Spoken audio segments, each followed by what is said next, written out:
Welcome. My name is Kyle Willard. I am the host of JavaScript Lifestyles. We are back for part 2 of Lambda School, The Harsh Truth, aka BloomTech, Bloom Institute of Technology, part 2. So this one's going to be a little bit more high energy. I'll be honest with you, most of the time I end up recording later in the evening. Today, I have the opportunity to do it during the day, can give a little bit more energy, can be a little bit louder. We're going to do the thing. First and foremost, I do want to touch base on a little bit of criticism, a little bit of feedback that was put out. Overwhelmingly, the support has been huge. There are a couple people that are like, don't believe the hype. You probably should have done more research. You probably should have, figured out more about the bootcamp before you actually joined it. To that, I did. To be honest, I saw some negative. I saw a lot more positive than I did negative when I went in. And, I'm also one of those people that is fully aware of the way that things work in the U.S. If somebody promises you something, if something is advertised publicly, that means you have to adhere to what's advertised. So even if you don't want to adhere to it, you have to. And so ultimately, there are recourses for that. Chiefly among those being you sue them. You reach out to your consumer protection agencies and you go that route. Another one was, surprisingly, and to be honest, my first thought when I saw this is a sock puppet from Austen or somebody at BloomTech. But literally the comment was, listening to some of your past episodes, listening to your current stuff, you sound like a troublemaker.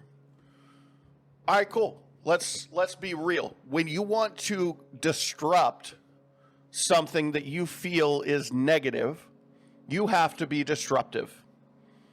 If that means coming off like a troublemaker, then so be it. This isn't for BloomTech. This isn't, me sitting here doing this episode, doing the last episode. It's not going to, quote, get me a job. I believe the exact comment was, I hope you don't link your YouTube because you sound like a troublemaker.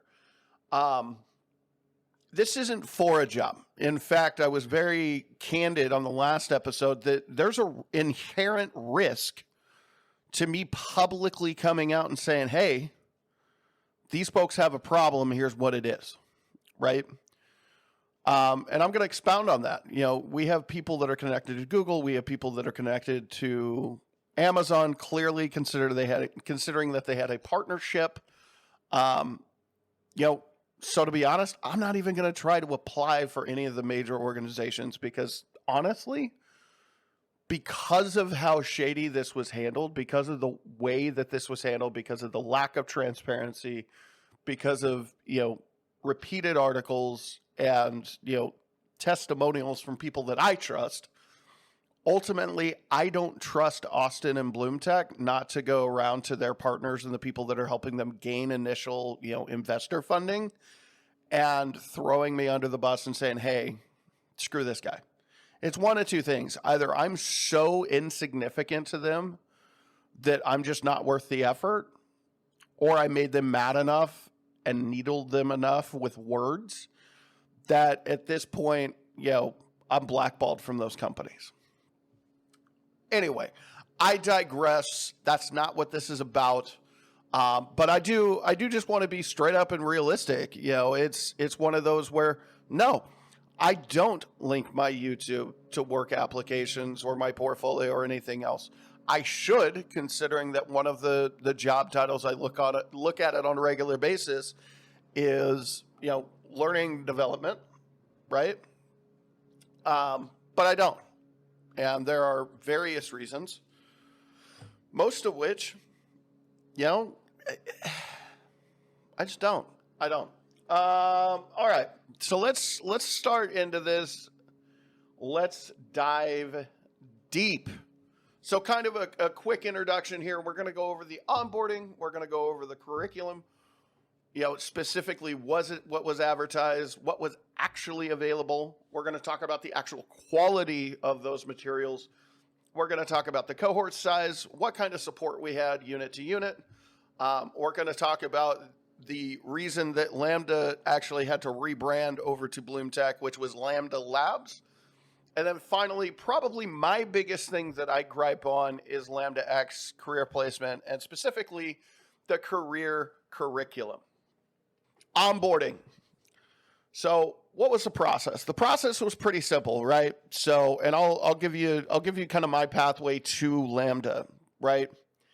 I decided to make a change. I pushed forward to start making that change. I reach out to a number of organizations similar to Lambda School, and I, say, hey, this is what I'm looking for. This is what I need. Do you offer this?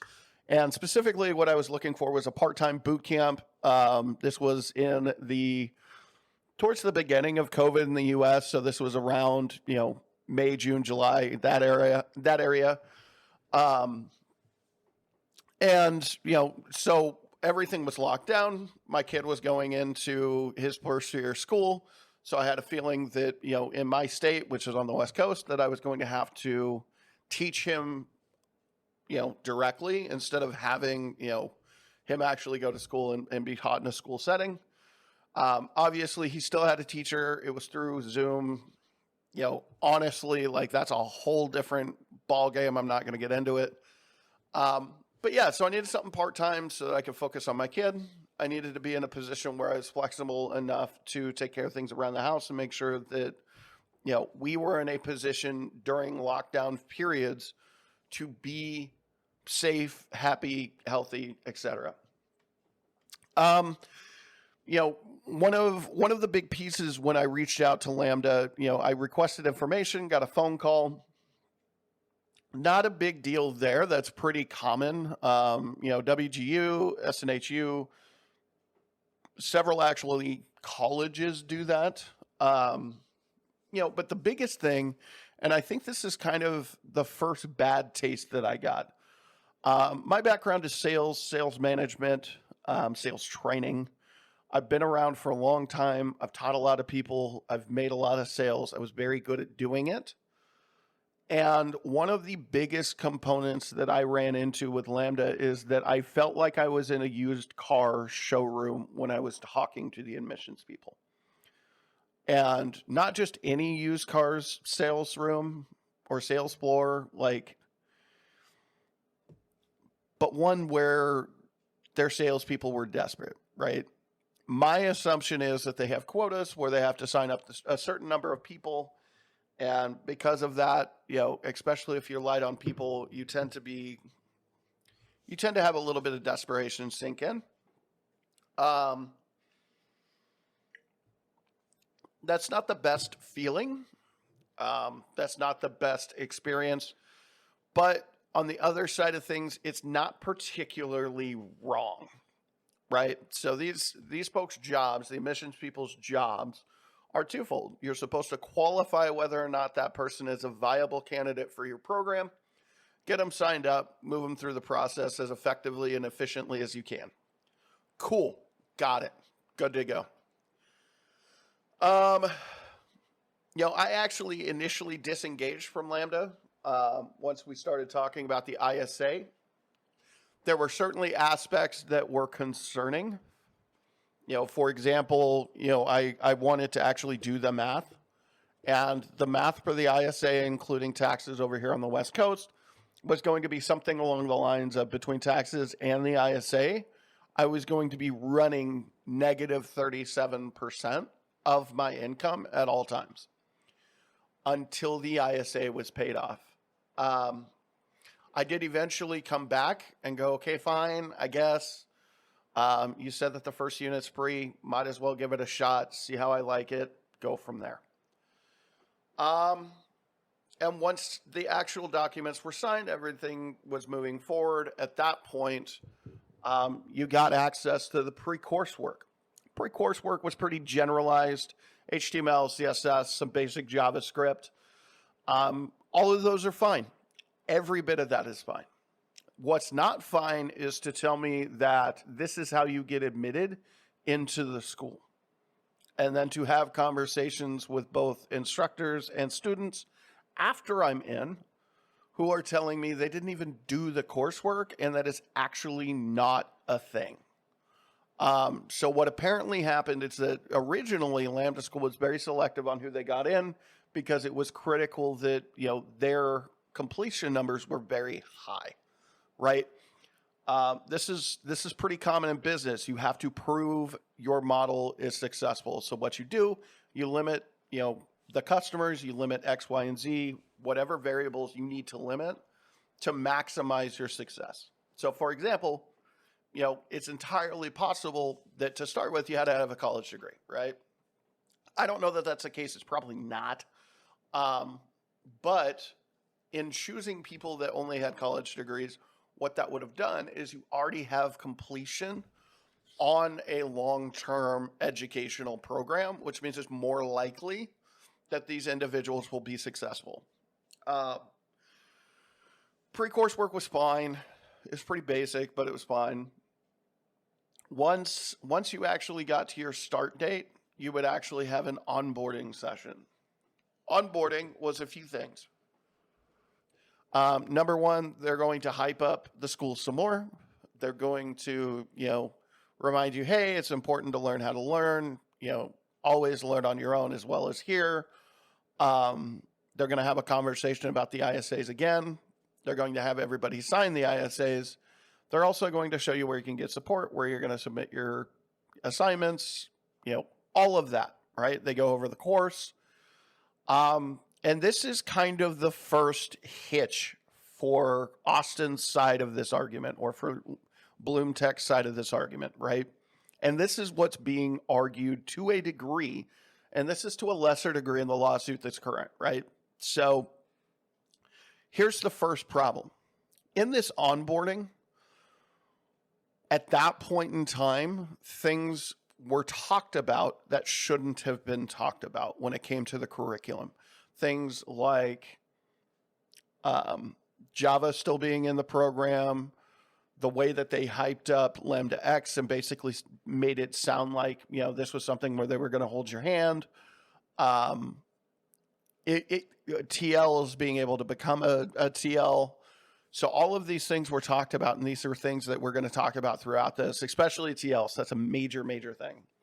But yeah, so this is kind of the first point where, looking back, if I was to go and find an attorney and sue directly instead of putting stock in this class action that's being certified, this would be where I started. This and the advertising would be the two things that I would pound the pulpit on. I'm going to, one of the things you'll notice through this video is I'm going to comment on the number of people in the cohort, how many students are actually actively engaging with the program throughout the entire thing.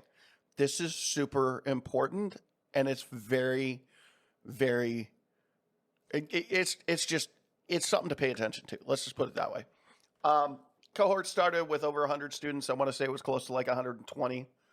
But yeah, let's start with Unit 1. Unit 1, pre-course version 2 is what I'll call this. And the reason I'll say that is because, number one, it was HTML, CSS, and JavaScript. If you were listening a couple minutes ago, that's exactly what the pre-course work was.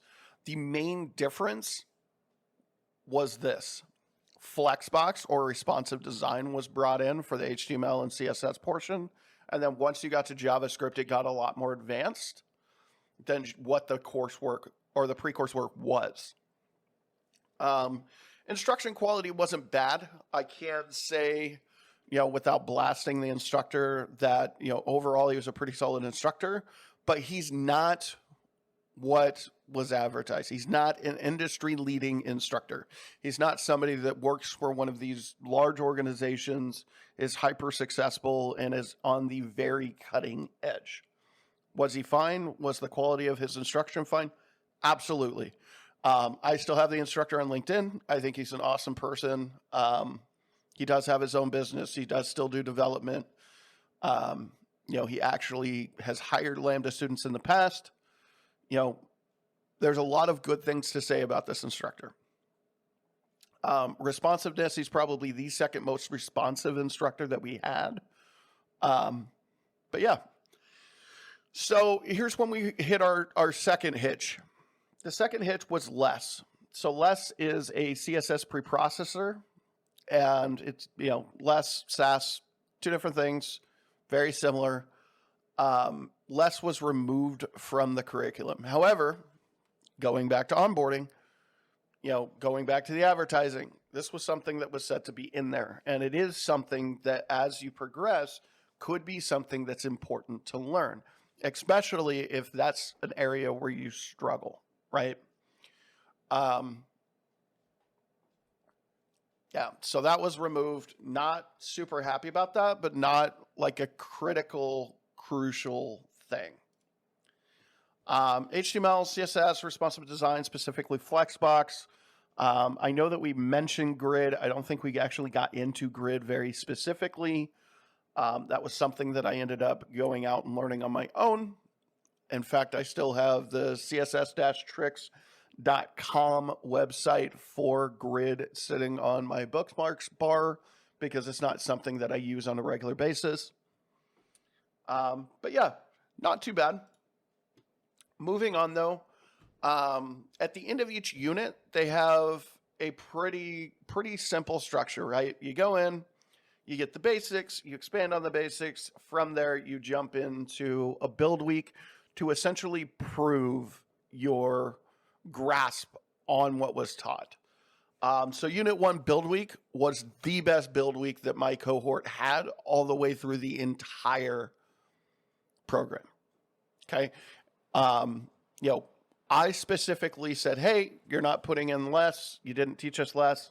This is something that's important to me. So I did my portion of the build week completely in SAS. So at least when I put on my resume that I have experience with SAS, it's not something that's a lie. The project, pretty simple. It was a landing page that was going to sit in front of a React application. Nothing really strenuous. I don't think that there was any JavaScript outside of, stupid basic stuff. And then from there, you had, really solid leadership by the TL that was running the build week. And that's basically what it was, right? TLs operated as project managers. Huge shout out to them. It was a hard job. It was hurting cats. I get it. You guys made a huge difference when it came to the build weeks. Something I do want to shout out and make sure that I notate, since it's not in the slide, during the initial Unit 1, prior to even really getting deep into HTML and CSS, we were taught Git and Git flow. So that was part of Unit 1. To be fair, it's pretty simple until you start to run into, struggles. So immediately after that build week, it was a Thanksgiving break, right? I started in August. The end of Unit 1 was right around Thanksgiving. So I think it was a 2 or 3 week break. And my break, I actually went out, jumped onto Udemy, spent the money to buy a complete React developer course prior to going into the React unit. I spent about 25 to 30 hours on it. Did 2 projects. One was an e-commerce project, which was more advanced, included Redux, and was built with class components. And then the other one was just a basic stateless React application, that allowed you to search through cards. Pretty simple stuff, not super exciting, but still solid instruction. These folks that do it, Andre Nagoy and Yihua Zhang, are extremely good instructors. Definitely check them out. If you are looking for a course, they also do a lot of other stuff. If you look up ZTM Udemy or ZTM website, you can find their website. They have a ton of courses, and they actually offer a subscription model. So you can learn a lot of this stuff on your own. I do want to be very clear. I'm not getting any sponsorships. I'm not making any money off of this video. This is just my personal shout out because they were solid at what they did. Um, so yeah, Unit 1 was fine. It wasn't anything exciting. It wasn't anything life-changing. I learned some stuff on the JavaScript end of things, but beyond that, it wasn't super exciting. During the break, Austen and his team, TLs were going to be removed from the program. You would still have a TA per cohort or per unit, but TLs as they existed were gone. They announced that the computer science or the CS and labs portion of the program was going to be cut in half. So the duration was, half of what it was originally. This was to drop the overall program duration from 18 months down to 12. Keep in mind the full-time duration, I think at this point, was 6 months. There was an announcement that they were going to expand the use of Canvas and implement additional grading tools to compensate for not having TLs going through and manually going over your assignments. The downside, though, is that while they announced all this, there were also things that they announced and didn't announce that were super important. Our cohort was told that we would have TLs until at least CS. So when there was a major shift in the program, you got out of the actual web development curriculum and you moved into kind of the secondary curriculum to make you more, quote, job ready. We'll come back to this. I definitely, I definitely have a lot to say there. There were other changes that, again, we'll address as they come up in the actual program as we get to that unit. I do want to touch on TLs here. This is literally the biggest thing that caused a lot of people to struggle to an extreme degree. TLs were the backbone of this program. Whether anybody wanted to admit it or not, the lowest paid staff members were the backbone of this program, right? And essentially the way that this worked is that you'd have one TL for like 5-10 students. That TL's job is to, day by day, go through, sit down with the cohort, their assigned people, go over their actual assignments, grade them, and when they can, help you make things more performant, teach you kind of tips and tricks that they've learned, farther into the program, and essentially act as a one-on-one mentor. There were one-on-ones as well as group sessions, and, they also ended up, a lot of them, doing office hours where they'd help for multiple hours to keep people, going in the program and actually ensure that people are successful. All the TLs that I interacted with, whether or not they had an energetic affect or not, were extremely passionate about what they were doing. They took it very, very serious and wanted success not only for the students, but the program itself. And to be clear, these are people that were literally in the program who were just deeper in the program. With that, though, we saw a pretty dramatic drop-off as far as the cohort going into Unit 2. Unit 2 was, where your ISA got locked. At that point, you were responsible for, I believe, 25% of your ISA the second that it started. Not the completion, but when it started. So there were a number of issues in this unit for my cohort. And there were issues, in my opinion, with the curriculum. So anybody familiar with React understands that there's two ways to do it, right? You have hooks and you have class components. And with the class component side of things, you have what's called lifecycle methods. And essentially what this does is it allows you to manipulate the virtual DOM, basically what's rendered on the screen, and it shows you everything. It is very, very verbose. There's a ton of boilerplate that comes with it. This is not industry standard today. This is how things started out, and we shifted to functional components and utilizing hooks.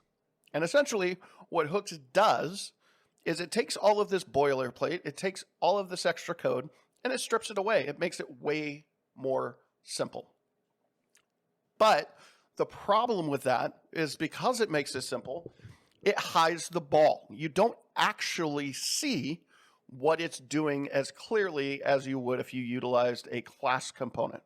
But the reason it's industry standard is because it's less verbose, there's less typing, there's less boilerplate code that you're not actually using. So it tends to be a little faster to develop with functional components and hooks. Plus, to be real, once you learn it, you really aren't going to come back to class components unless you end up in one of the legacy code bases where you're going to, have to deal with it. So technically, there are React developers today that are out there and they're developing, and they've never dealt with the class component side of things. And that's fine, right? That's okay. You do you. Congratulations. You're dealing with, current greenfield code, whatever you're dealing with. You're not dealing with legacy. So it is a bit of a weakness to not know classes. And I think that it makes it drastically easier to understand how the engine works so that you can, better drive the car, if that makes sense. That's my analogy for that. So this is out of order in my mind. I actually reached out to Austen. I reached out to teaching staff. I had many conversations about this. I've basically beat a dead horse with this specific issue with people that know me personally. This is honestly one that frustrates me to no end because this feels like introducing an unnecessary challenge just to introduce a challenge, to kind of cull the herd, so to speak. The irony is that in the following unit, they actually teach class components and lifecycle methods. So it would have made more sense to teach the lifecycle methods and then move into hooks. That's not all, though. For our cohort, the next major issue is our instructor, who is arguably one of the nicest human beings on the planet. Unfortunately, he struggled to code. And when I say he struggled to code, there were sessions where 2/3 of the session would be him debugging buggy code, where it'd be something stupid like he missed a letter on a variable name or something minor, and he'd have to go back and spend 45 minutes figuring it out. He, again, super nice guy, not trying to bash him, but his background was not one of industry leading. He had been through a boot camp. His only real experience outside of that is that he was overseas teaching development for 2 years, and then he came back to the US, got a dev job, did this. So ultimately, unfortunately, he wasn't what was promised. He definitely was not like a major enterprise developer or even what I would qualify, from my time as a recruiter, I wouldn't even qualify him as a mid or senior level developer. He was kind of that entry kind of angling to move into maybe a mid, but most of his experience was teaching, so it would have been hard. Again, not to bash the guy, super nice guy, but if you can't understand the code, if you spend more time debugging your code than you do teaching how to generate clean, concise code with the proper design patterns, it's kind of a waste of time. And most of us, our recourse was to either look outside of Lambda or look at previous cohorts to instructors who had either been fired or let go or had left.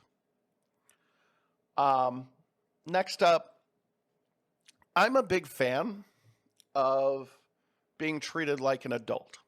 And one of the most memorable lectures that was had was one talking about components.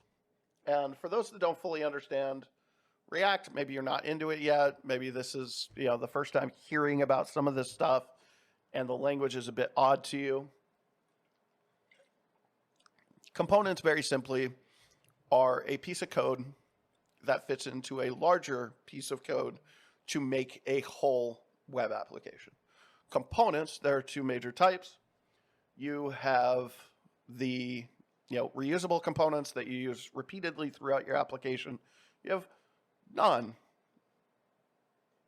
right? And so basically, the way that this was described is to go to Chick-fil-A and get chicken nuggies. And your chicken nuggies in a 10-piece equate to the total of the 10-piece. So each individual nugget was a component. This is how you would explain things to a 12-year-old. Stop it. Where every single person that was in Lambda is over the age of 18. Otherwise, you couldn't be there unless your parents paid $30,000 up front, right? Otherwise, you can't sign an ISA, which means that you're either going for free or you paid up front, right?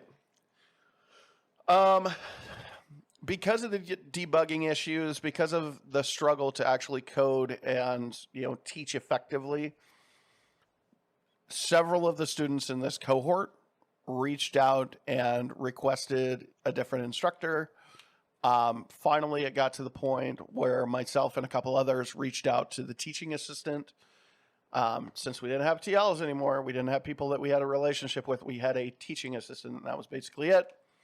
But we reached out to the teaching assistant and basically said, "Hey, like this is this is Walmart coding school right now. Like, not even Walmart coding school. This is Dollar Store, Dollar General coding boot camp right now."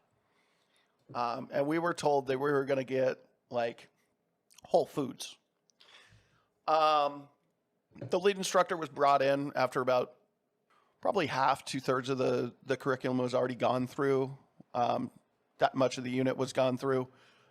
We did have a change in instructors. However, we ran into more issues. While the TA was promoted and was extremely effective, ironically enough, he worked in an enterprise setting and was very good at what he did. He also just disappeared one day and was just gone, and there was some stuff behind the scenes that I'm privy to that I'm not really going to get into. But essentially what it comes down to is people didn't do their jobs above him and schedule people to fill the gap. So we ended up having 2 to 3 lectures that were just recordings from previous cohorts, right?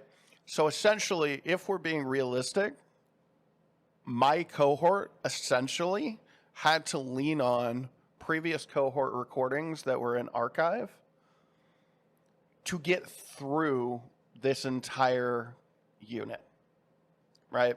Because he was gone, he was let go. Lead instructor came in for like 1 or 2 lectures, and then the unit was done and we were on a build week. So we went through essentially 3 instructors. 80% of that time we were ending up having to utilize recorded lectures. So keep this in mind, because I can see the comment section now. Oh, but you had those recordings, you had YouTube, you had all these resources. Like, it can't be a major deal. Well, here's the problem. First of all, it's advertised as live lectures. There is actually a clause in the student handbook that said you had to attend, and there was actually attendance taken to all of these lectures. Like, you can miss like 2 per unit or something at max. And if you didn't, you would get kicked out, right? So, that's great, except it was supposed to be live lectures, and, they were holding us accountable, but weren't holding themselves accountable. Additionally, having a subpar instructor flew in the face of the advertising, which drew most of us to the boot camp. Big no-no. That all said, yes, there were the recordings, but ultimately what it kind of came down to is you spend 2 hours, 3 hours in lectures, and then you have to turn around and spend another 2 to 3 hours in lectures, right? And the downside to recordings is that you can't ask questions. And that's kind of the problem, right? Is that, yes, there was stuff there, but because of the way that the program was built, we were required to be in the lectures and actively participating. And because of that, we would end up doubling the amount of time that we had to spend working on Lambda stuff instead of hanging out with our kids, doing our job, doing homework from college, walking our dogs, going to the gym, everything else, had to evaporate because we had to stay, we had to get this done, and not doing it in one setting would make it even more confusing. So ultimately, yes, there were other resources. That's not the point. It wasn't what was advertised. And we had to double, if not triple, the amount of time because of the failings of an institution that wants to charge us $30,000 to learn something that you can learn for free. Needless to say, the cohort disintegrated. I want to say we got down to like 50 or 60 by this point. Right? It was drastic. Between Unit 1 and Unit 2, we lost probably 25, 30 people. The start of Unit 2, but to the end of Unit 2, we lost another 30 to 40 people. Like, it was brutal. Let's talk about support. Let's touch on TLs, right? I talked about how TLs were like this huge thing, and I already mentioned that we didn't have TLs by Unit 2, right? So let's go back to just before the start of Unit 2. You'll have TLs until CS. Well, no, because they ran. You were paying them $15 an hour to do instructor-level jobs. They were busting their tails. They were extremely passionate. They actually built parts of your curriculum. They were the backbone of your program, and you told them that they weren't worth keeping because they were, quote, too expensive. Here's a hint. If you look around on the internet and you look at instructor jobs for these boot camps, you're looking at somewhere between $2,000 and $5,000 a month for a part-time 4 to 6 hours a week gig. So the TLs are gone. Some got jobs. Some just dropped out of the TL program and just went back to minding their own business and finishing their program. Others were transferred into being a teaching assistant. Basically what happened. TAs, teaching assistants, were brought in. They did some of it. They would have like office hours so that as a group you could go and have a conversation. But here's a big issue with asking questions as a group. When you go in and you expect people to ask questions and make themselves vulnerable, saying, I don't understand something, there are individuals that have dealt with trauma, who have anxiety, who have, maybe they're potentially autistic, or they have some other reason why they struggle to interact with other humans. So doing so in a group setting is literally traumatizing. To be honest, I never used them. I would go in and hang out and just kind of try and absorb. But if I had a question, I would message somebody directly, and hopefully I could resolve that in a Slack DM. Otherwise, it was Google, it was Stack Overflow, it was YouTube, it was Udemy. It was everything but standing in front of a group and saying, I don't know X. And part of that is that ultimately, that's not who I am. I struggle until it works.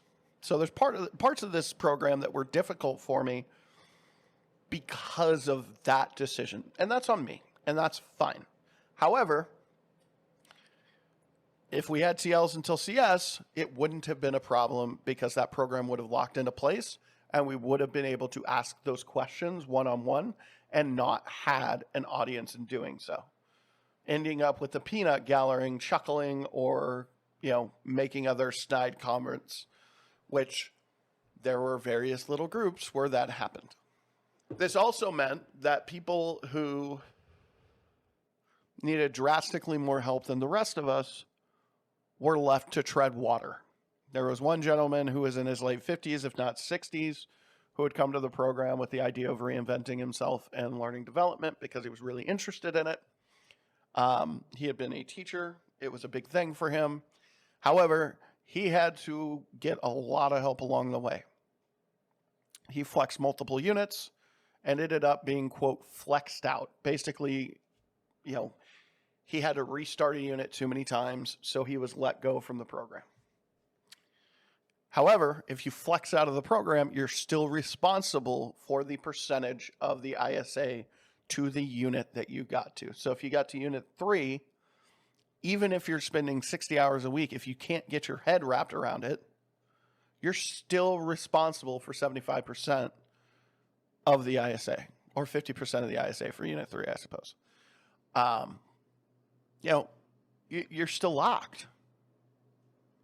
So you're even unit 3, you're looking at $15,000. So if you go out, you find somebody to help you get to the level of development that you want to get to, and you finally achieve it, even if it's outside of Lambda's framework, even if it's, you paying additional money outside of Lambda to learn the stuff they were supposed to teach you, regardless of whether their instruction was viable or not, you're still on the hook for $15,000, right? And to me, that's gross. And to be honest, if I had been Lambda, and to be honest, if I had been smart while I was in Lambda, this would have been a conversation during Unit 2, right? To say, hey, guys, like, Unit 2 was trash. We need to make sure that that's held into account so that when I go to pay the ISA, I'm not paying for Unit 2. Because Unit 2, I didn't learn what I was supposed to from you. I didn't get the services that you said were going to be offered. That is unacceptable. I'm not paying for a bad bunk product. Anyway, Unit 2 basically was the removal of one-on-one support. It also meant that manual grading of assignments was removed. Instead, automated tests that were utter garbage were put into place. And, you saw a massive skill gap between various members of the cohort, some of which had to flex, restart the unit. Others who learned outside of Lambda and got up to speed so that they could continue.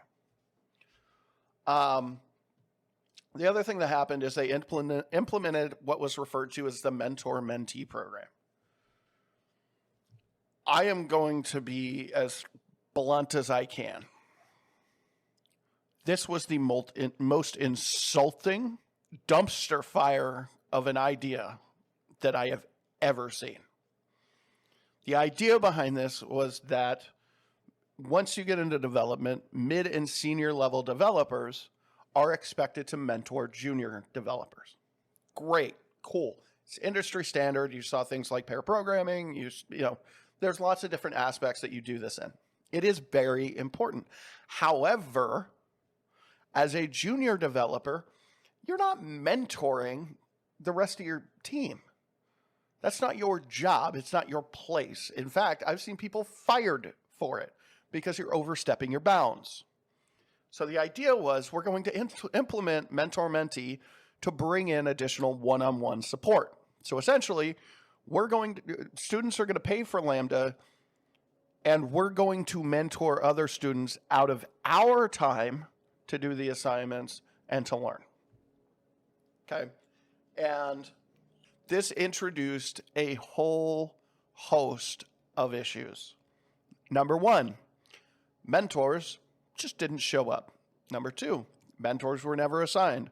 Number 3, mentees weren't assigned, and you had to chase down the person who assigned your mentees to get a mentee because it was required to complete the program. This was a required aspect of the program, even though it wasn't there when we started. We were doing TL's jobs for free and told that if we didn't do the TL's jobs for free, we could kick rocks and we still had to pay the ISA. And this was implemented in the second unit after we were locked into the ISA. Guess what? Some of us made Discord groups to drop resources. Mine is still active, ironically enough. But the mentor-mentee program was the biggest pile of garbage that I've ever seen. Because what actually happened was you had the blind leading the blind in some cases, failing students, who were already struggling in their unit. Instead of putting that extra effort into becoming a better student in the section that they were in, maybe they were great with the front end, but once they got into the back end, they just struggled mightily because it's a different concept and it has to click in your brain the right way. You had mentors who didn't care, who didn't give other students the time of day. For example, my mentor, from Unit 2 to Unit 3 would show up for 5 seconds. Hey, you good? Cool. See ya. And he'd go back to his stuff at CS, and that was the mentorship that was provided, right?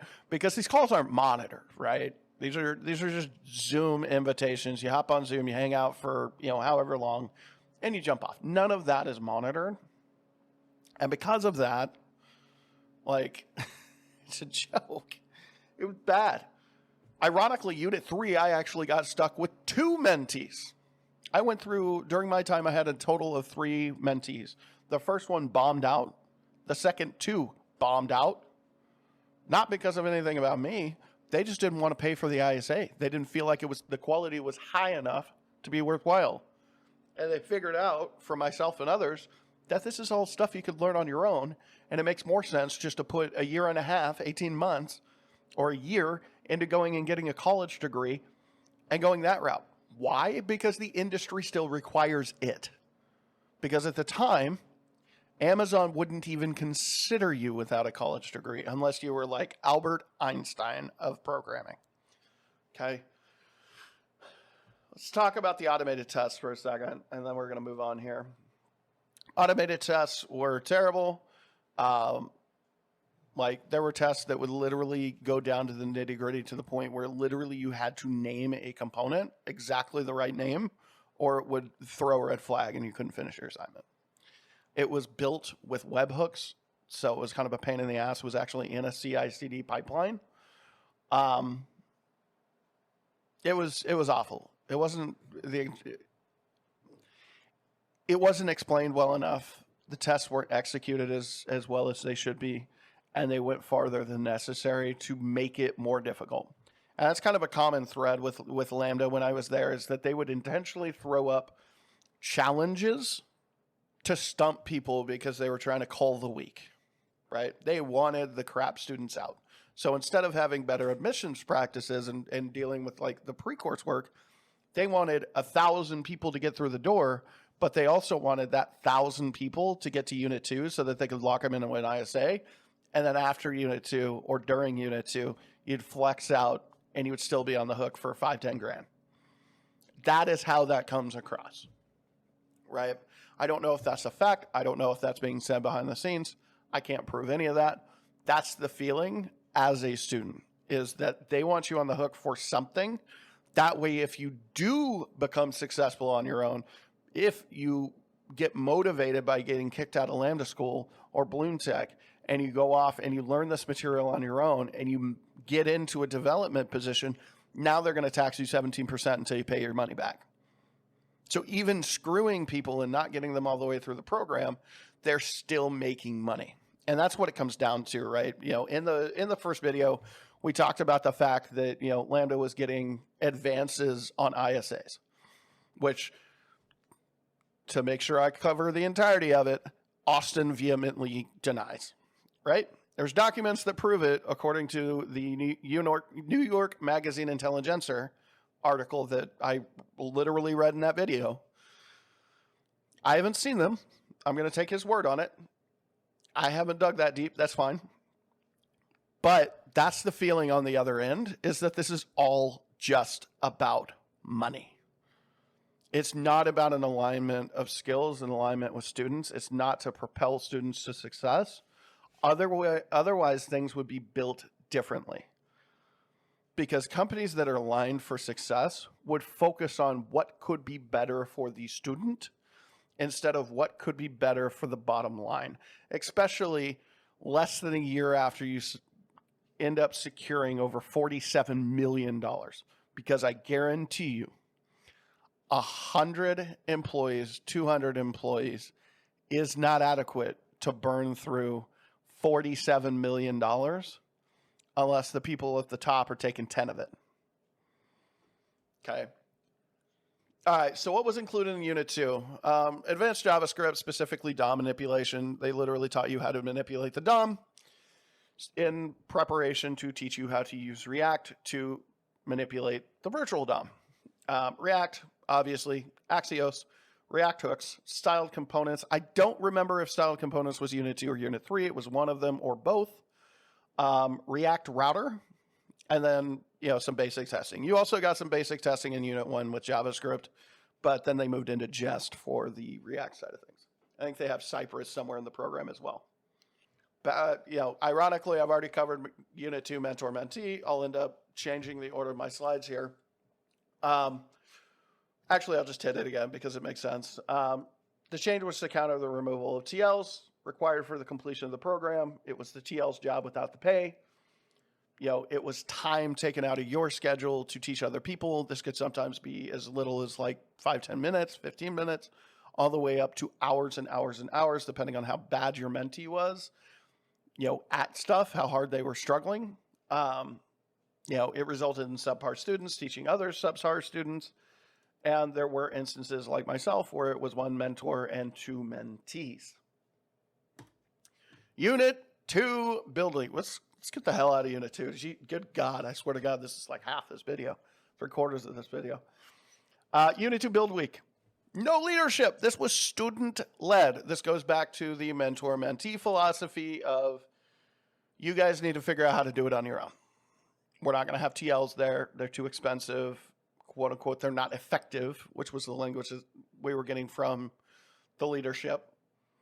So there was no leadership. So basically somebody in that team had to end up being a project or a program manager and actually wrangling your team to get them to do the coursework, right? And to do it on a specific timetable. If you didn't, it didn't get done. So here's a couple issues we ran into outside of just logistically herding cats from 3 different time zones. People who are flexing or repeating the unit were included in these teams. They were still there. And when you talk to, TAs, and when you talk to the instructor and you talk to the folks that are quote unquote managing the build weeks, their response is, well, they can do some stuff. They finished Unit 1, so they can do some stuff. Additionally, when I'm doing a build week, I don't have time to sit here and lecture people and teach them how to do things while I'm focusing on doing what I need to do. That doesn't work effectively. Because we had students flexing, we had people that were having to do multiple parts of the project. So each unit is broken out. They do different things. Unit 1 is that landing page. Unit 2 was the front end of the web app without Redux. Unit 3 was the front end with Redux. And then Unit 4 was the back end, originally either Java or Node. For the back end, the server, the database. So people were having to do multiple parts. 3 of my team members in Unit 2 were literally MIA or just didn't do anything. And the response that you got from 2 of them was, we're flexing anyway, why should I bother? So, I mean, this was a huge gap in judgment. The other fun thing is that the team is graded as a whole, as well as far as their contribution. So, like, the project had to be done. Additionally, to make things even more fun, these are supposed to be portfolio level projects that you can actually present to potential employers. Let me tell you, that was crap. These projects were things like a pot dispensary locator, a plant watering calendar, right? And I'm going to get into it more as we go, but these weren't things that you would include in a portfolio. So stand by for some portfolio building tips and some stuff to actually build and include on your portfolio that will actually get you a job. Unit 3. Woof. We're getting there. We're halfway through, folks. He was a decent instructor. He wasn't terrible. However, to kind of counter that statement, his instruction was fine. He wasn't an industry leading instructor. He'd been in the industry for like 30 years. So, I mean, there's that. But he hadn't been dealing with JavaScript for 30 years. He'd been dealing with things like C and C++ and Java. So JavaScript wasn't his main background and wasn't what he did on a daily basis in the industry. His version of support is I don't answer messages. I have other stuff to do. My family's more important. If you need something, go talk to the TAs. Automated scoring was fully implemented. There was a single TA for the entire cohort. And by this point, the cohort had shrunk to like 45, 50 people, right, at the start of the unit. To kind of go back to I don't answer messages, which he announced in his unit kickoff conversation. Like, I sent him one message towards the middle or towards the end of the unit. Until the time where I didn't have Slack access to that channel, he didn't answer it. I didn't even get put on red. He just didn't even bother looking at it. Unit 3 was React, Redux, Thunk, class components, styled components, advanced routing, so things like protected routes, authentication, authorization, and jest. Again, I think that this should have been the second unit in some aspects. I think that you could have taken the class components portion of the curriculum, shoved it into the second unit, and shifted hooks into third, and it would have been far easier for everybody to learn. Let's go into the automated testing and the automated scoring. These things were broken. You had to build to suit the test instead of building the solution. I say this, and I'm very cognitive of the fact that, yeah, you've got to build your code to comply with tests. That's fine, but most tests are more generalized and a little bit more flexible.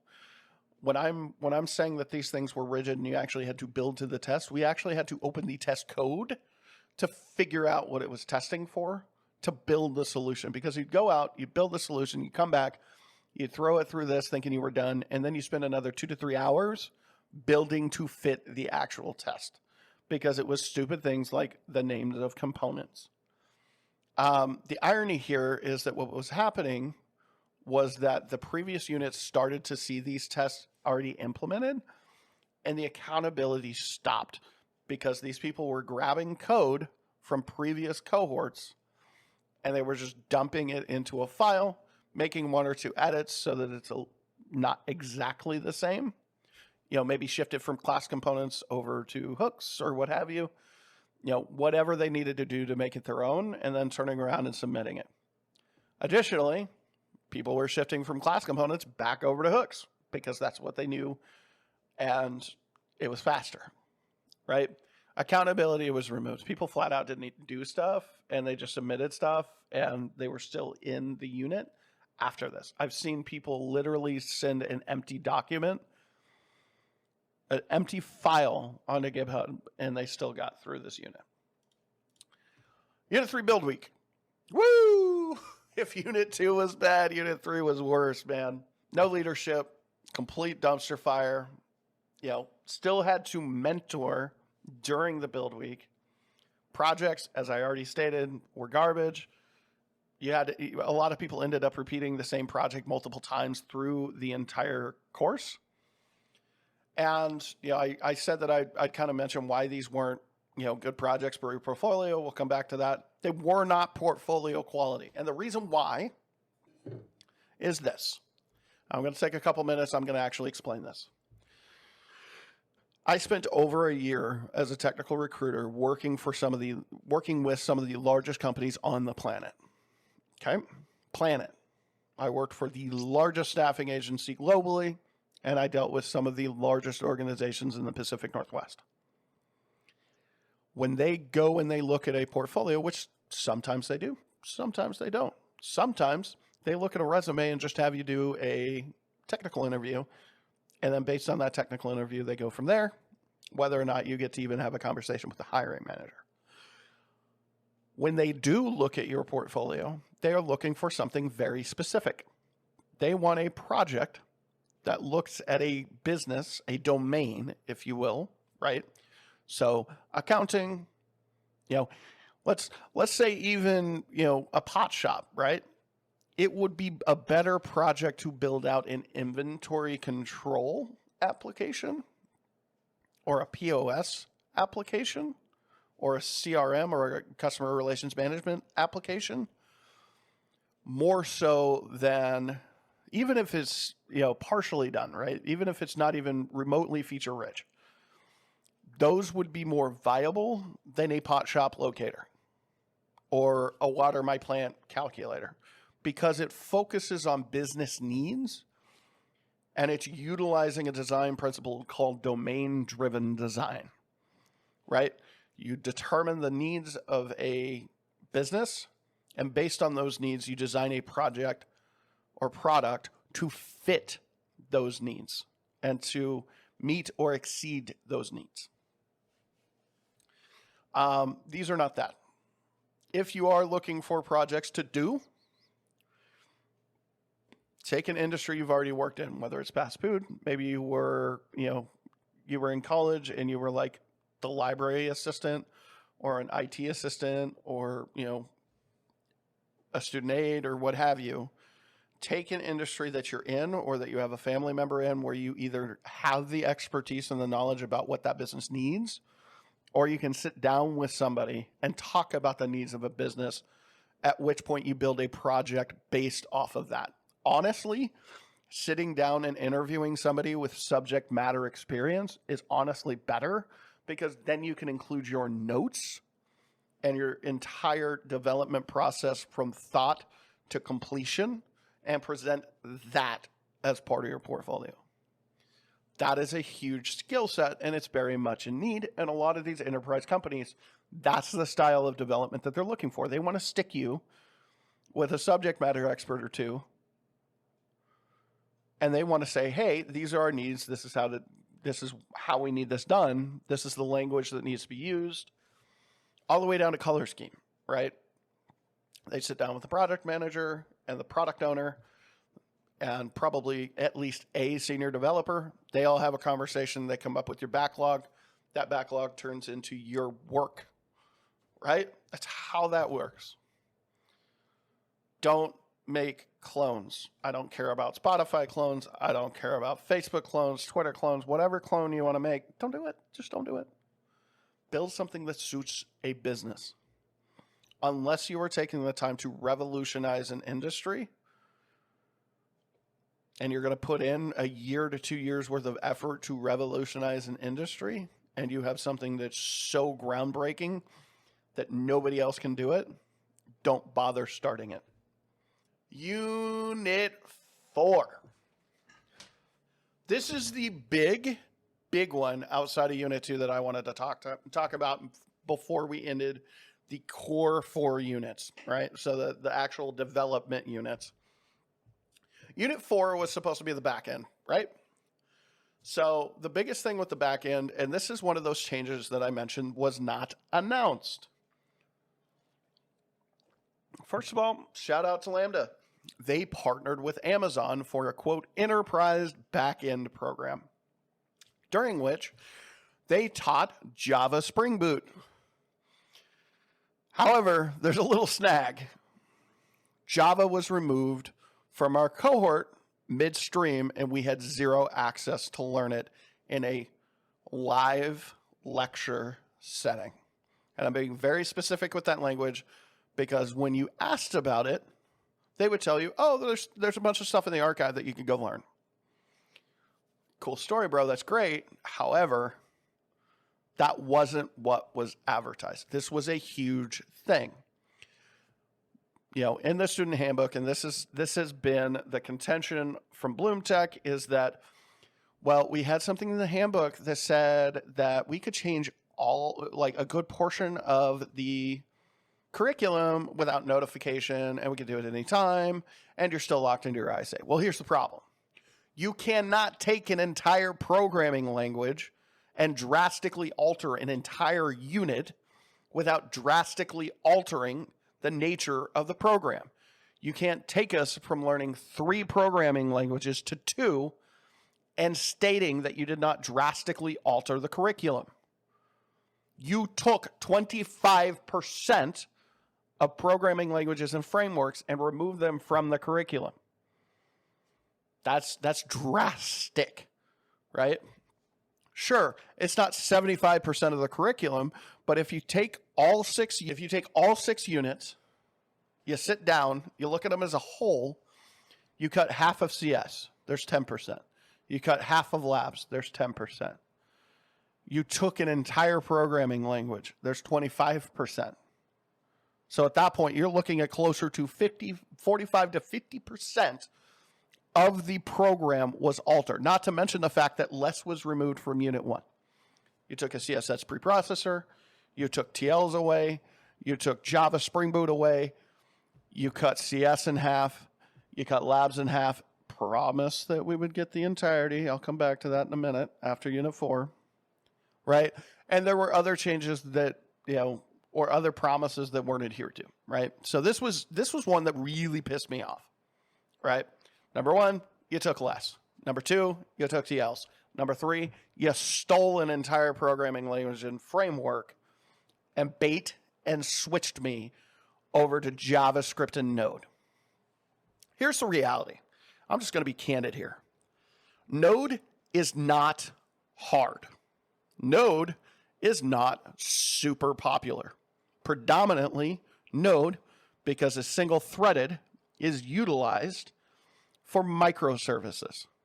Java is utilized for monolithic applications, which means that there's one server that runs multiple services. You can do microsystems with it, but historically, you don't. You make it monolithic.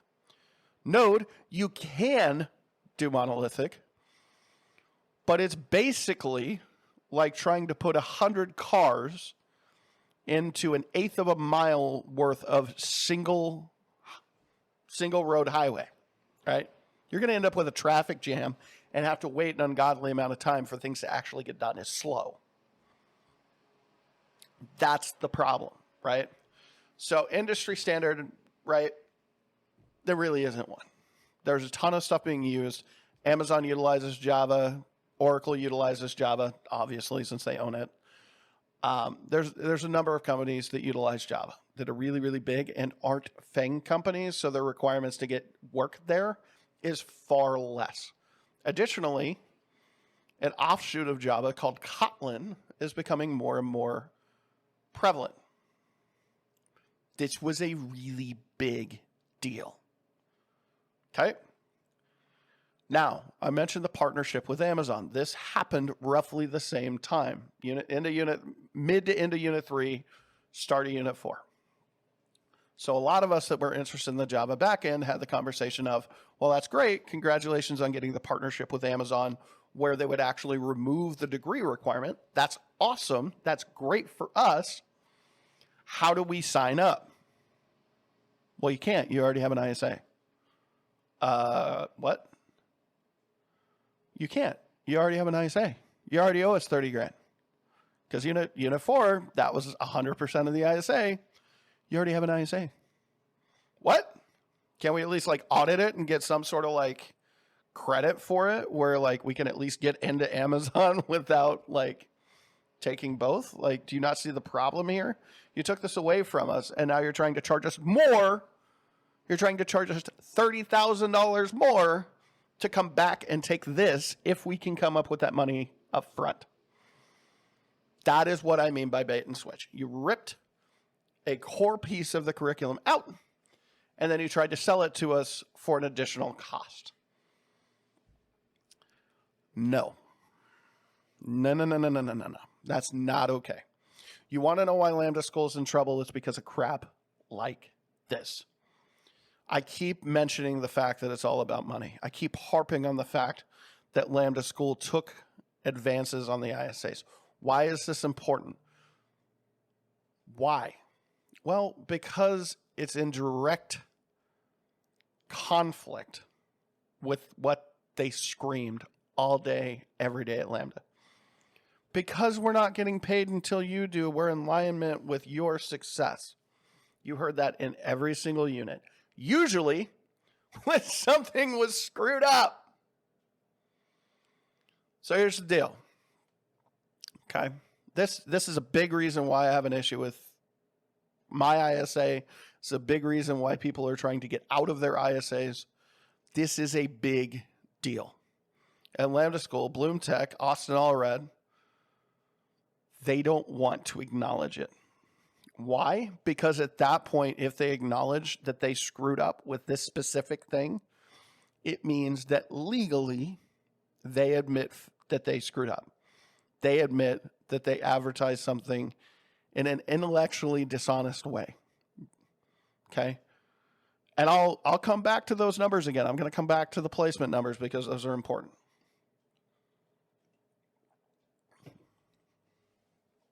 Instructor was great. One of my favorite. Again, wasn't like top tier FANG instructor from Meta or Amazon or any of these other organizations, but he was a solid tenured senior developer who was teaching. Kudos on that. Super communicative. Bit of trivia, he was also the brother of the Unit 3 instructor, which was kind of funny because his affect and the way that he actually ran his class were night and day. Unit 3, or Unit 4 rather. Node, Express, authentication, authorization, Postgres and relational databases, Postman, testing for Node. That was Unit 4. Unit 4 build week, too many cooks in the kitchen. There were 2 of us that were in the group from Unit 4. There was basically, like, we did one thing. I created the basic server. The other one did, like, the majority of the services and the authentication. And that was just kind of how it was split. There was no leadership. Team members were just MIA. So we basically had a only partially functioning application that looked like Windows 3.1. Again, it was a repeat of one of the fun projects, and we were having to literally teach people how to do things to keep the team afloat. All right, Unit 4. This is another fun part. This one makes me laugh. So Unit 4, they had a technical interview, a mock technical interview, and what they did is they outsourced to, and I'm bringing this up not because I have judgment to the boot camp that they outsourced to.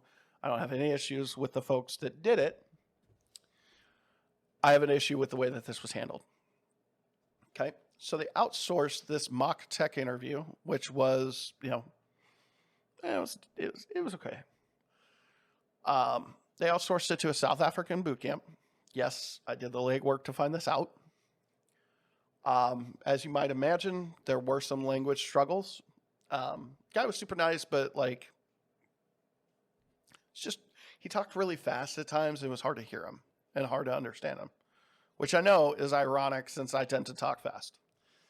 The bigger issue, the biggest problem that I had is that immediately after the gates opened to sign up for this, I signed up, I went, I did it, I got it done, I scored pretty well, but the score disappeared.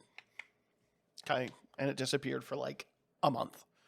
And the entire time I was being told, you have to redo this, otherwise you will not progress on. Well, fine. So I redid it and scored like 1 or 2 points under what I did the first time. And they did actually find it a month later.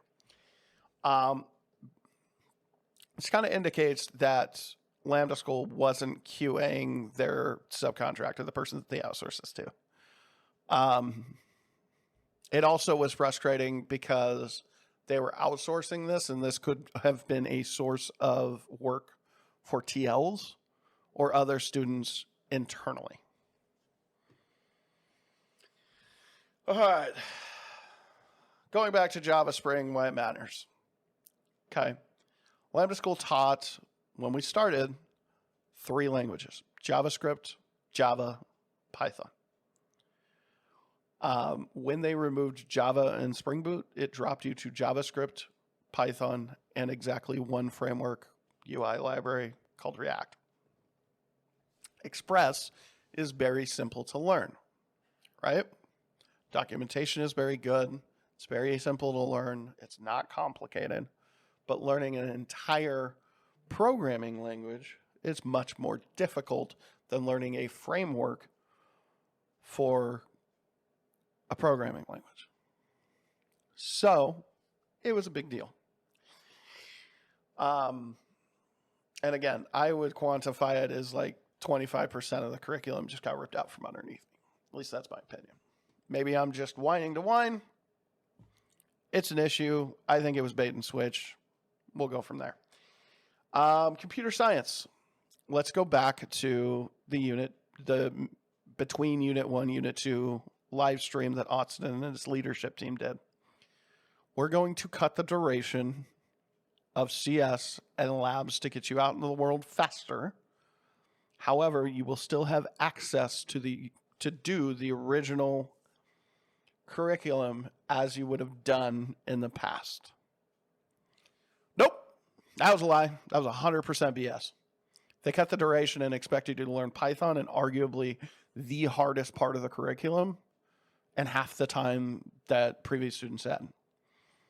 And you couldn't take the full duration. You could only flex the unit to retake the same stuff you had already been taught. Trust me, I did it. The only instructor in the entire program that met industry leading developer was the developer for CS. Super nice guy, ridiculously smart. Like, dude was brilliant. The way his brain worked made me feel stupid. He actually worked for Facebook, right? This is arguably the most advanced topic in the entire program. Data structures, algorithms. Cohort by this point was down to 15, 20 students. This was also the point in time when you saw students that flexed in previous units. For example, I knew somebody that flexed in Unit 3 who flexed out after only flexing once. Why is this important? In the handbook, you could flex twice without flexing out of the program. He did it once and was flexed out of the program. Okay. Basically, the point of this is to go through and point out the inaccuracies of things that are said.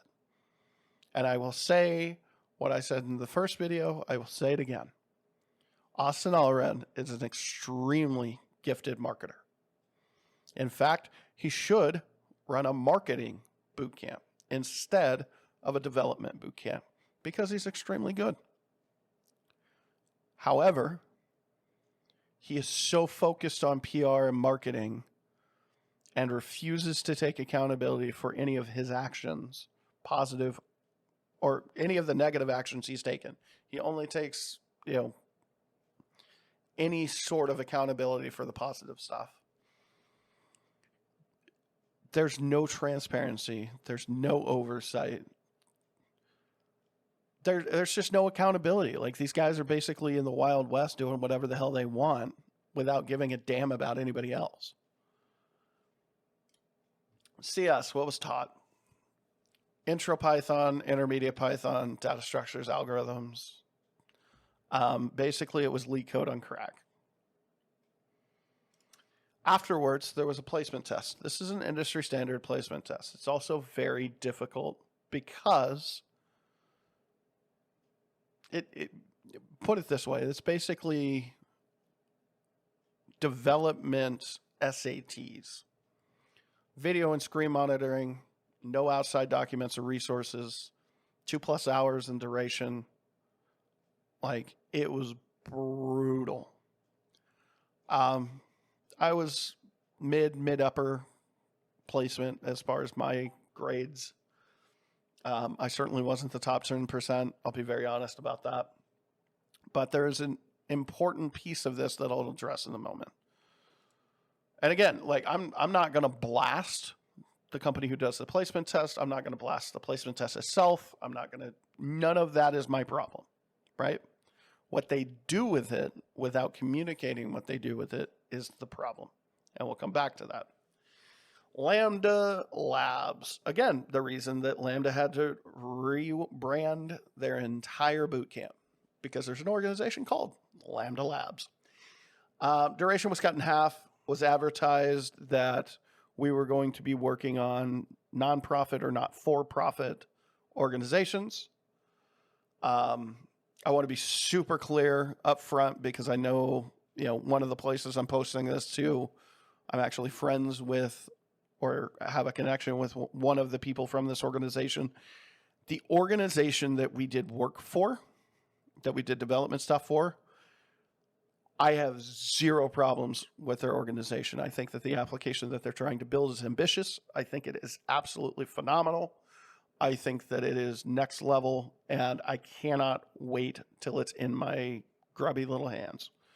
The leadership for that organization were super cool, have zero issues with them, want zero issues with them. This is not about them. This is about Lambda School. So it was advertised that we were going to do stuff for a non-profit or a not-for-profit. That was a lie. And from my understanding, okay, and I want to be perfectly clear, I don't have any hard evidence on this, but from my understanding, from some of the conversations that I saw and from some that I heard about from other people, this outside organization was paying Lambda School to have paying students work on their project. This, to me, is gross. It is one thing if we are counted as an intern and we're able to put that down on a resume. However, all we can do is put a logo on a portfolio. We have no access to the code base. We can't talk about what it was. It's not a non-for-profit. It's not a non-profit. There were some issues, and I get it. Code bases, a lot of people hide their code bases. I get it. No qualms, no issues. My issue is that they were double dipping, and they didn't tell us that they were double dipping. They advertised it as a nonprofit, right? Instead of, for example, homeless organizations or trauma organizations or any number of other organizations that we could have done work for. Again, love the product, think it's phenomenal, love the people, think they're awesome. No problem with them. That's great. It was cool that it was cross-functional. We worked with the data science folks that were at the same level. I don't like being toyed with, and that was how it felt. And when anybody brought it up, the folks that ran the unit were actually nasty about it. It's like, well, you could leave. If you have a problem with it, you can leave. Okay, cool. That's great. When I started Lambda School, there was an iOS and a UX UI. No, I take that back. There was only an iOS full stack development and data science programs running concurrently. iOS was phased out, and UI UX had been phased out prior or right around the same time I started. So I never had any interaction with them. The problem that you ran into is that instead of including some basic UI UX principles in the curriculum and then expecting you to do UI UX stuff in labs, they didn't do any of that. And I ended up having to build wireframes for an application without having that experience, which was fine. It was a fun thing to do, but this is to talk about the bad of Lambda School. Yeah. Labs was fine. It was kind of a repeat of build weeks where basically people just flaked. It was still student-led, but there was a little bit more direction because we actually had an external partner that we were dealing with stuff with. It was nice to have stakeholder meetings. That was kind of fun. But, I mean, I still wouldn't call it a domain-driven project. But that's neither here nor there. Let's talk about careers, and let's talk about Lambda X. Careers. The careers curriculum was included through units 1 through 4. It was, in my opinion, a simplistic entry-level curriculum that you could go get a job at McDonald's with. There were some additional things that were kind of useful. They taught you, they gave you an understanding that you should probably network as well as just apply for jobs, which is great. However, that's ignoring the fact that most people tend to ignore their LinkedIn when they're working for a company, unless it's part of their job to do so, at which point, if you're a recruiter, you're going to have 400 to 500 messages in your inbox. When I left my recruiting role, I actually cleared my inbox. It took over 4 hours to do. But yeah, it was kind of meh. It was whatever. It's how to write a resume, This is how to, kind of market yourself on LinkedIn. But there were issues with it. The resume template they wanted you to use was a non-ATS or applicant tracking system compliant template, which I could spend 12 hours talking about ATSs and how they're good and bad. So I'm not going to do that. They didn't have any conversations regarding staffing agencies and consulting firms and managed service providers. And ultimately, it was kind of short, cobbled together, and there were some aspects that really weren't viable in the real world. So I kind of touch on the MSPs, the consulting firms, the staffing agencies. This is important for one reason. Anytime you're looking for work, you need to focus and plan your time appropriately. As an entry-level developer without any real-world experience, without groundbreaking portfolios and projects in that portfolio, and without a degree, staffing agencies are literally the biggest waste of time you can possibly do. They won't hire you. And the reason they won't hire you is because they're not being hired to find junior developers. Because ultimately, as you might expect with a lot of the larger enterprise companies like the FANG companies, junior developers are banging down their door. They get tens of thousands of applicants per week to go work for their companies. That's why they're so harsh on their interview practices. That's why they're fairly unforgiving once you do work there, right? So just understand, it's a waste of time to go talk to a staffing agency because they're not getting hired to place you there. Contract, permanent placement, doesn't matter. You're not going to get results until you have a couple of years of experience, at least one, if not two or three. MSPs are a possibility. These are managed service providers. Basically what it is you go work for a consulting firm and they get a contract from somebody else, say Microsoft or whoever, and you go and work for that company. Same kind of deal. They are hard to get into. There are some that cater to more entry-level developers. Manage your time. Do the research, understand how they operate, have conversations, very candid conversations with recruiters, and go from there. There's nothing to say that it's wrong to say, hey, in your experience, how many junior recruiters or entry-level developers or junior developers or entry-level developers with or without college degrees do you tend to place? Ask the question. There's nothing wrong with it. I think it's a fair question. This could have been done in a much cleaner, more concise way. This is what I think most of us expected Lambda X to be. Lambda X was advertised to be the last unit of Lambda. They're going to help you with your job search. They're going to give you potential leads for jobs. You have the potential to get placed through Lambda to a job. They're going to help you continue to expand your skills. They're going to do interview prep, resume reviews, all of this stuff.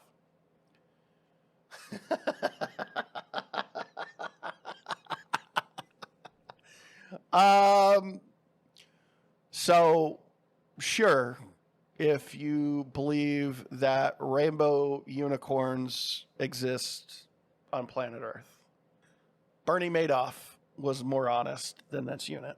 Let's be real. In my opinion, this is the biggest farce that I had ever heard. Okay. Career counselors, they had 2 or 3, and the wait sometimes was days and days, if not weeks and weeks. Job board. You had a job board that you were, quote, required to put jobs into, that you had to do 5 or 10 a week. There was a Slack channel that advertised for Ruby and Java, Kotlin, Go, other jobs that they didn't even teach the programming languages for. And most of them were mid-senior level jobs. Resume reviews. You were having the same people that cobbled together the terrible resume template that was used in the career curriculum, showing you how to write a resume with that template. And you remember that placement test? Only the top 10 to 15% actually got placements through Lambda School. And those placements were garbage. I know one student who got one. I'm still in communication with this person. They did get a placement, and it was the same as I would do for my employer on a contract basis. And the problem is that unlike a staffing agency, when it got close to the end of the contract period, there was zero communication about extension, conversion to a full-time employee position, any of that. Additionally, this person was working for basically minimum wage in California, 15 to 18 bucks an hour. That's it. And so this person departed a day before the end date because they had an interview that was going to take 3 hours because it was a technical interview. So they left because they didn't even know if they were supposed to show up to work on Monday. And Lambda School's response to this situation was not to look internally and go, hey, we probably kind of screwed up. We probably should have clarified this. We probably should have understood this from the start. And I'm going to get into that more here in a second. But instead, they screamed at him. They told him that he was risking the entire program, that it was his fault if other students didn't get these placements. As a professional, the way that this is supposed to be handled is during the initial intake with a client, you have a conversation with the hiring manager, with the decision maker. Do you have any vacations or times in which you're not going to be available during the duration of this contract? If so, who can we approach and have the conversation about whether to extend or convert this person to a full-time employee in your absence? You build in redundancies into the contract, even if it's just a quick conversation by Zoom or over the phone, to ensure that the person being placed is being given the most respect possible. Because staffing agencies will tell you that they want to reuse every single candidate possible. They want to be able to say, hey, this person did good work for us. Let's put them back to work. So you do things like that because it creates a better experience for both the candidate that's working, that's been placed, as well as the client. This clearly was not done. Communication, as seems to be a pattern, was garbage.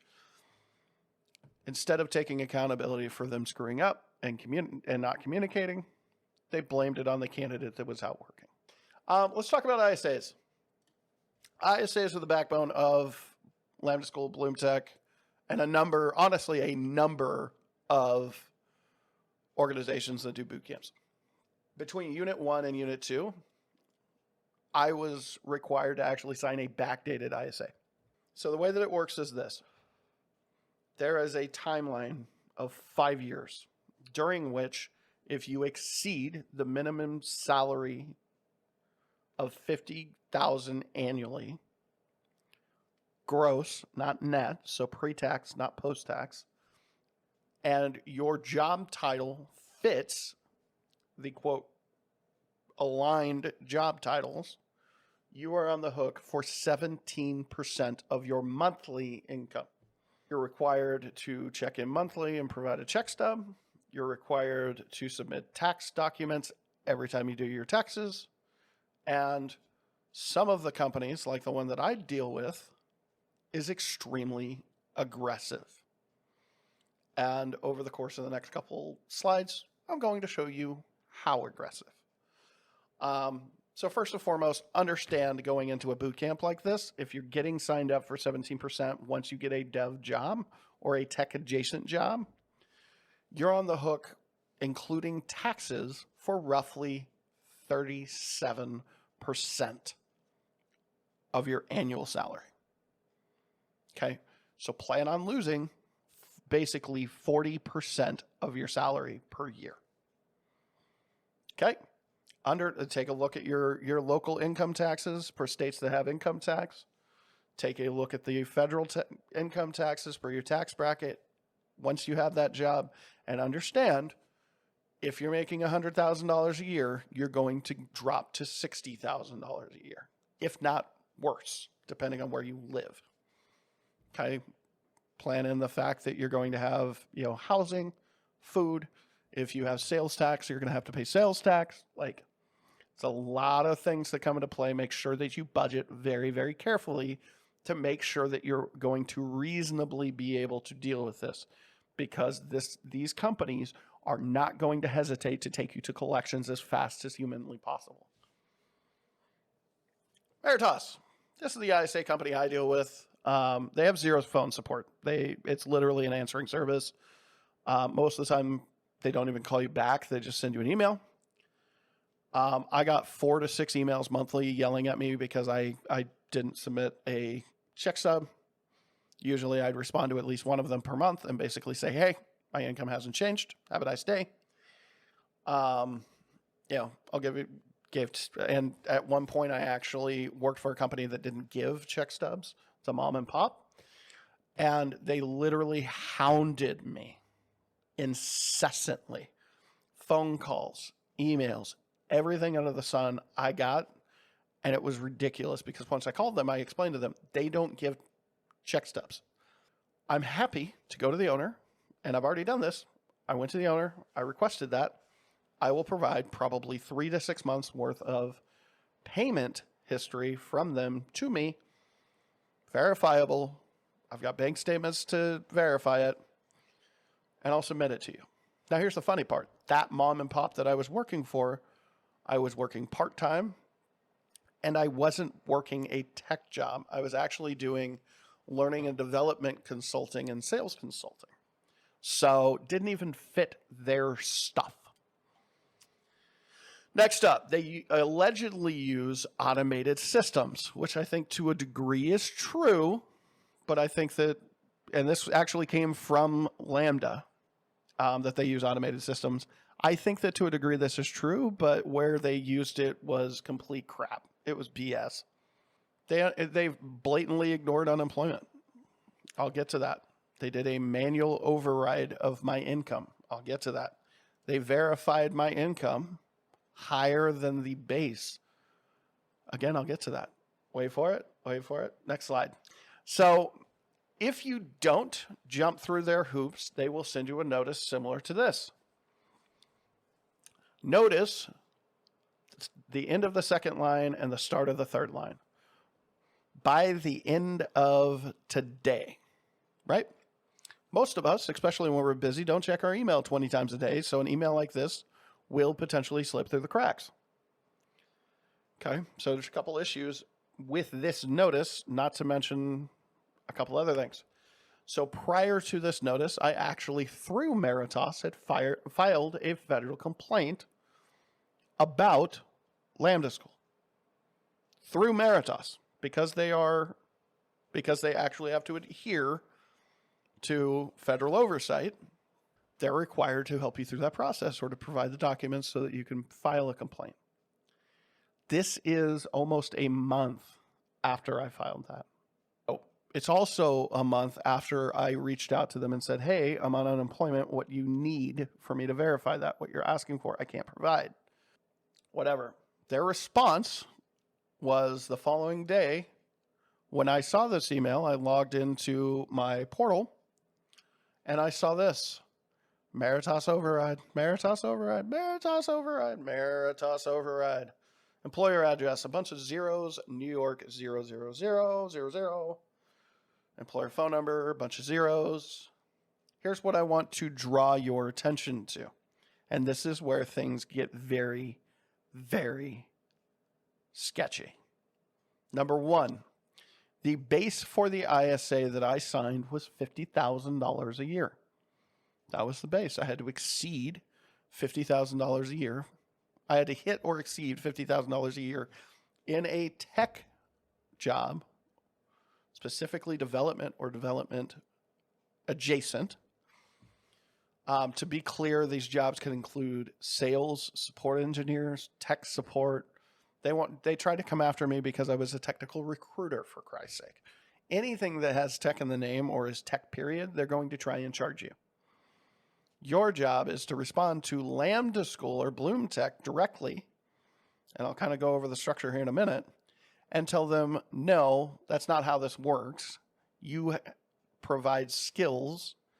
Those skills have to align with the work that I'm doing, directly or indirectly. Because I'm sorry, but the CompTIA A Plus is not something that you learn at a software boot camp, and the skills are not translatable. They'll want a letter from your employer, as well as the job description and an email from you basically saying, hey, stop playing games. Otherwise, they will charge you. Full stop.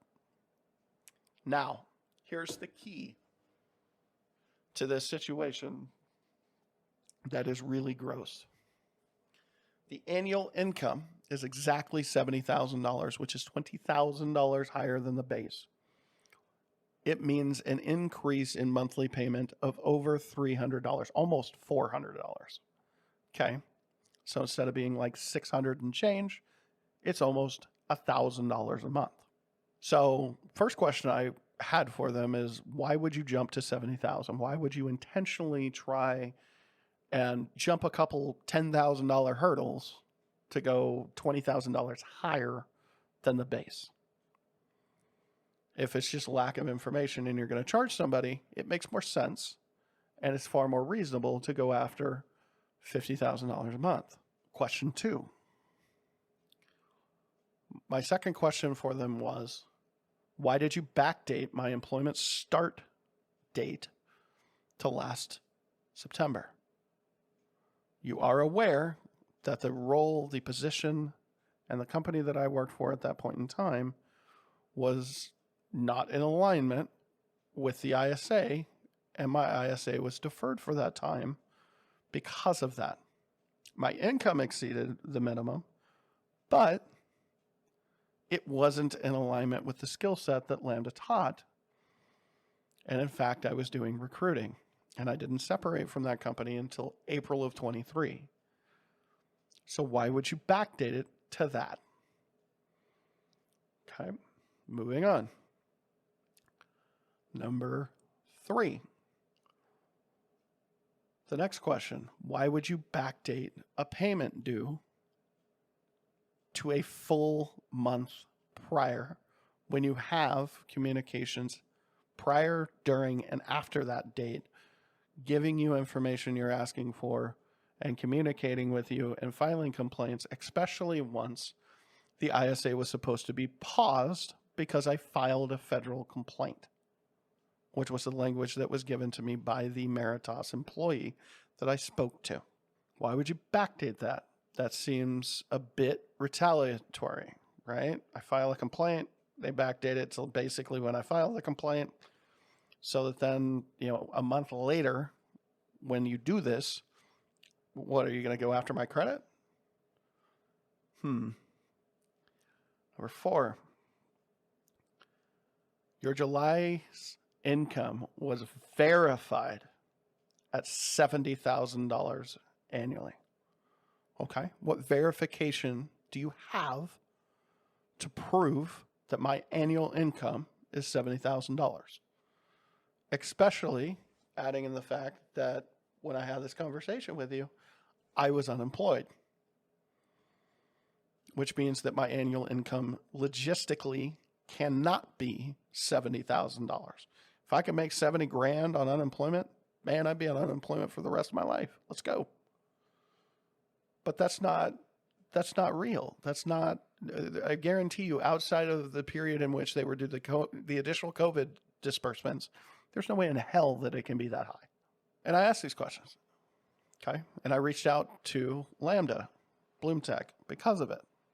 BloomTech, because they're employing this company, is ultimately responsible for their actions. If Meratas screws up, BloomTech is liable. To what degree? That's a question for the courts. That said, I reached out to BloomTech by email, and I said, what the hell? Guys, what the absolute hell are you people doing? There's a complaint. It's supposed to be paused. You're not supposed to be playing this game. What the hell? Well, I got a phone call, and I called the lady back. I got a phone call specifically from a lady named Jen Erb. She is one of the senior tuition ops advisors over at BloomTech. And this is from, I've got, emails down the line, which you'll see from August. But I said, hey, what the F? This isn't okay. This is fraud. This isn't how this should be handled. You guys are playing games you shouldn't. You're literally putting in fraudulent data and you're not even trying to hide it. And you're being retaliatory because I filed a complaint. Kill my ISA now. And just to sweeten the pot, have Austen reach out and apologize to those of us that he baited and switched. I think it's important at this point to talk about where do things stand right now? What additional information can I give you to talk about this organization and where things are at? Well, that phone conversation was over 2 hours.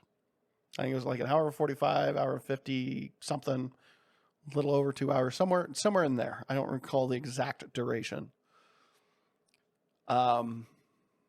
During which I gave them a lot of the information that I'm putting in this video. And I said, hey, at the end of the day, we want you guys to succeed.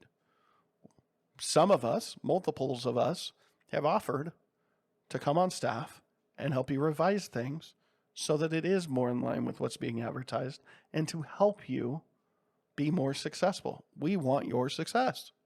We want students to be successful because ultimately that means more money for everybody involved. The true alignment with student success. So here's where it stands. I've filed a federal complaint through Meratas, gotten 0 response. I've filed a state consumer protections complaint. As of 9/1, when we were supposed to get a response, I haven't gotten any updates from the state. I will be following up this afternoon. Once I have some sort of response, I likely will just drop it into the comments on this video. I had that 2-hour conversation. I'll show you the response that I got from them. The end of that conversation was Jen supposedly going to the team that decides whether or not to invalidate ISAs and having a conversation about invalidating my ISA. In fact, to this point, there's been 0 communication about whether or not that conversation actually took place, nor any update since I emailed them last. I reached out to the organization that is working on certifying a lawsuit as a class action against Lambda, specifically going after them for fraudulent marketing. Specifically, they're looking at like placement numbers and similar. This is an oversimplification. I strongly encourage you to reach out to them. If you have more questions, they will, of course, be able to expound substantially further. I'm doing these videos. The first one going over, various articles from the past, talking about, layoffs, talking about the timetables, which if you align timetables with my start date of August 2020 and my end date of October 2021, you will see some alignment there and some very important alignments. I have reached out to BloomTech by email. I've reached out to BloomTech and Austen on Twitter, on LinkedIn, multiple times. Some of them are a little bit more antagonistic than others, to be fair. But I've tried to get a response, and I've left the door open for them to have a conversation. In fact, I even stated that I would be willing to sit down, have a conversation, and to record a Zoom conversation and publish it in line with the other videos that I'm already doing, this one and the previous one. State Consumer Affairs, I wanted to make sure that I hit this quickly. Compliance Officer, waiting for Bloom Institute of Technology. They requested an extension through 9/1, which I approved, so I expect to hear from them by then. Once the response is received, it will be forwarded to you. It is 9/6. I have not had any email communication to state otherwise. I will, in fact, open my browser, go to my email directly, and verify that at this time, there is still no communication. Bear with me 2 seconds. Department of Justice. Nope, the last communication was the response to this email. Moving on. Let's talk quickly about the Lambda lawsuits.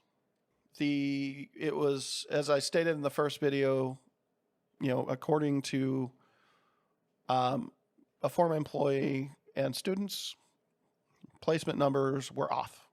Austen would get on Twitter and exaggerate placements, and that they were in fact closer to the 50% realm than the 86% realm. And today, Lambda has 90% on their website, and they have a cute little disclaimer that says, due to market conditions, this information may not be fully valid. Please call us for additional information, basically trying to weasel away from exactly the issue that started this lawsuit. I spoke to these folks. They're very empathetic. They're very smart. They're very good at what they do. There have been lawsuits already won against Lambda School talking about this stuff. They're actually doing the lawsuit out of San Francisco, California, and they're doing that because California has some of the strictest consumer protections laws in the U.S. Definitely chase it down, look it up, go have a conversation with them if you are interested in doing so. Thank you for the support. Thank you for the comments. Thank you for the likes, the shares. Overall, this video is the most successful video that I have. You have all been phenomenal. I've gotten great comments on the videos themselves and on LinkedIn specifically. But ultimately, there's a lot of people that don't understand it. I've got almost 200 people that have been interested in this video, and my hope is that doubles. And it's not for clout. It's not for building a YouTube channel, because I'm not a content creator. I'm not reigniting my podcast with this as the backbone. I want to down the line when I'm more comfortable doing it, but this is not the medium for that. This is all about information. There is zero monetization that is going on with this. I'm not asking for donations. Outside of that, do you live your lives. Remember to go outside and touch grass. All right, everybody. It's been great. Asa.